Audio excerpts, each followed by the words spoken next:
Good morning ladies and gentleman. आज हम बात करेंगे कि हमारा जो पहलगाम मैसेकर हुआ उसमें पहले हमने देखा कि वो किसने करवाया और उसके क्या टाइमिंग्स थे और क्या उसकी ज़रूरतें थी, क्या भारत में वो क्या गड़बड़ी फैलाना चाहते थे, भारत की छवि खराब करना चाहते थे। अभी उसमें इसके बाद हमको भारत को भी इसका रिस्पॉन्स देना है। हमने भारत की तरफ से भी इसको एंटी करने के लिए कुछ करना है ताकि ये घटनाएं दोबारा आगे ना हो, या जो हो गई हैं उसके घावों पे मलहम कैसे लगाना है।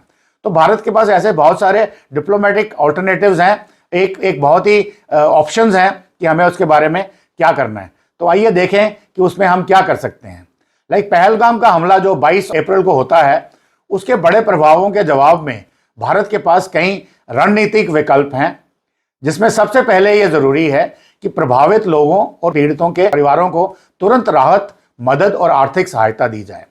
इसके बाद भारत को सोच समझकर ऐसा कदम उठाना होगा जिससे आतंकवाद की जड़ हमेशा के लिए खत्म हो सके।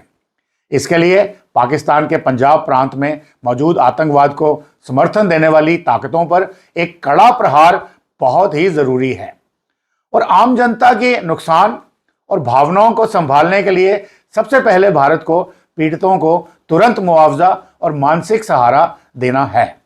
साथ ही पर्यटकों की सुरक्षा के लिए नए इंतजाम करने हैं और एक जागरूकता अभियान चलाया जाना है ताकि दुनिया को दिखाया जा सके कि स्थिति जल्दी ही सामान्य हो गई है और टोटल इन कंट्रोल है।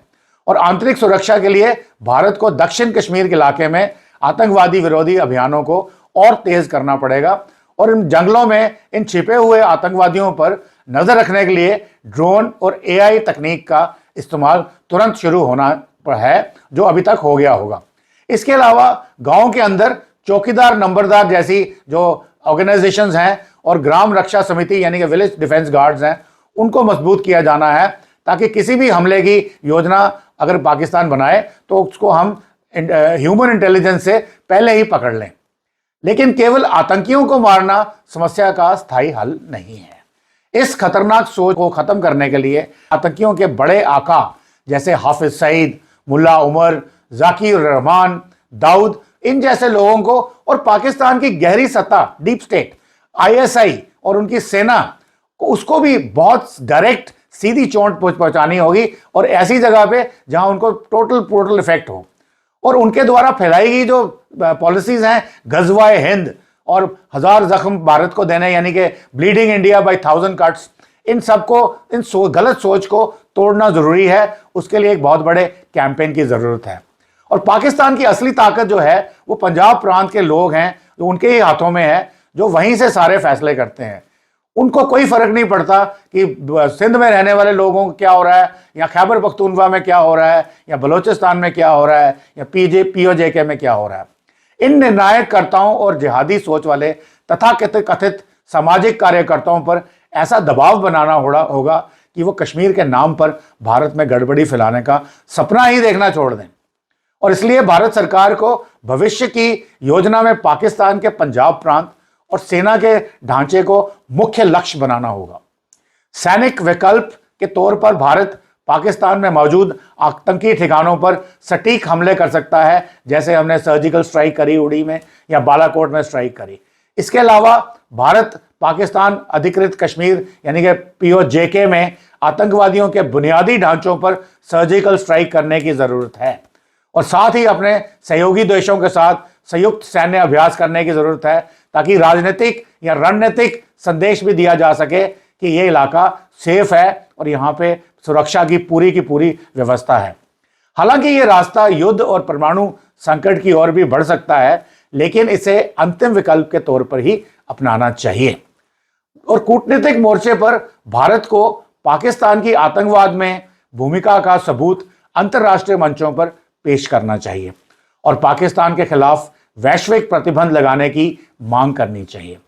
भारत पाकिस्तान के उच्चायोग के आकार को घटा सकता है, सभी रक्षा सलाहकार को पर्सोना नॉन ग्राटा यानी कि अस्वीकार्य व्यक्ति घोषित कर सकता है, और पाकिस्तान नागरिकों को दिए गए सारे वीजे तुरंत रद्द कर देने चाहिए।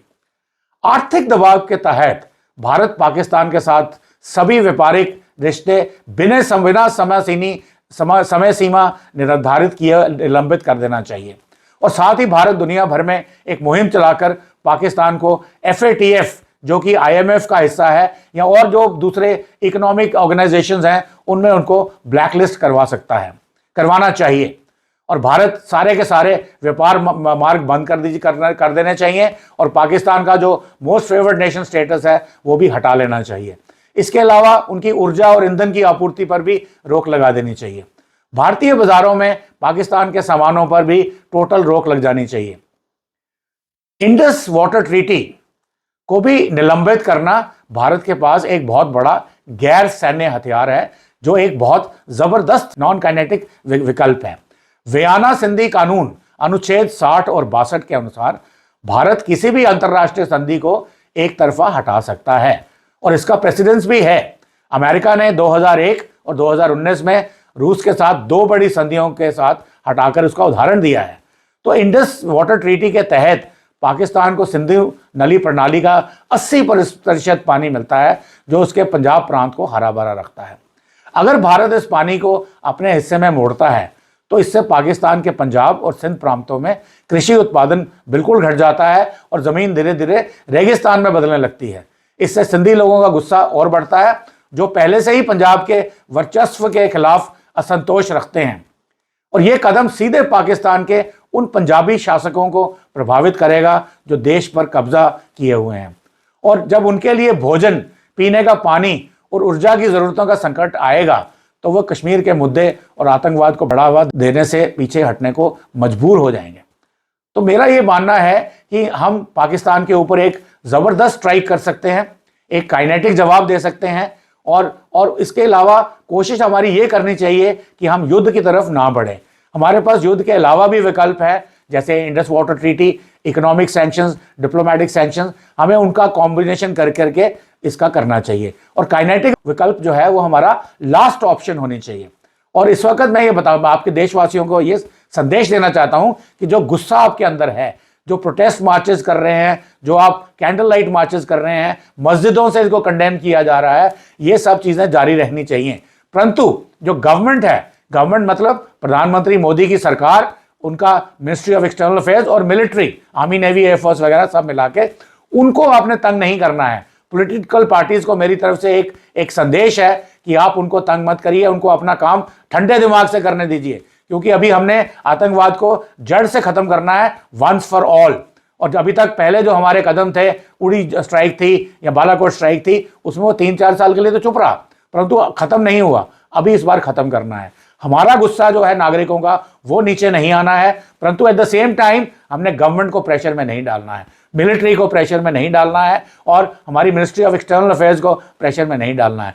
उनको आप अपना काम करने दीजिए। At the time of their choosing, at the place of their choosing, वो जरूर स्ट्राइक करेंगे, एक बड़े ही इंटेग्रेटेड तरीके से, सोचे समझे तरीके से वो ऐसी स्ट्राइक करेंगे कि पाकिस्तान के बुद्धिजीवी इस बात पे मजबूर हो जाएं कि वो भारत के खिलाफ जो आतंकवादी गतिविधियों को फैलाते हैं या उसके अलावा कश्मीर रैंट लागते हैं, उसको करना बंद कर दें। नहीं तो उनकी अपनी ही जो एग्जिस्टेंस है, जैसे अगर हम पानी रोक लेते हैं तो पंजाब प्रांत खत्म हो जाएगा, डेजर्ट हो जाएगा, और पाकिस्तान के पास कोई भी विकल्प नहीं बचेगा रोटी खाने के लिए। ना रोटी होगी, ना पानी होगा, ना ही इलेक्ट्रिसिटी होगी, ना ही ऊर्जा होगी। उसको इंपोर्ट करने के लिए उनके पास फॉरेन एक्सचेंज नहीं है, तो अल्टीमेटली वहाँ गृह युद्ध होगा। जनता जो है वो एस्टैब्लिशमेंट के अगेंस्ट हो जाएगी, और गृह युद्ध होने पर पाकिस्तान 4 हिस्सों में टूट भी सकता है। और POJ जो है, जो ऑलरेडी वहाँ पे जो रोष है लोगों में, वो भारत के साथ मिलना चाहते हैं, वो नारे लगा रहे हैं, आर पार जोड़ दो, कारगिल द्वार खोल दो। इस किस्म की जो वहाँ पे एजिटेशंस हो रही हैं, उससे भारत को POJ वापस मिल जाएगा, जो एक 1947 का एक नासूर हमारे साथ चल रहा है। वंस फॉर ऑल ये खत्म हो जाएगा। जय हिंद, जय Bharat. Please like and subscribe.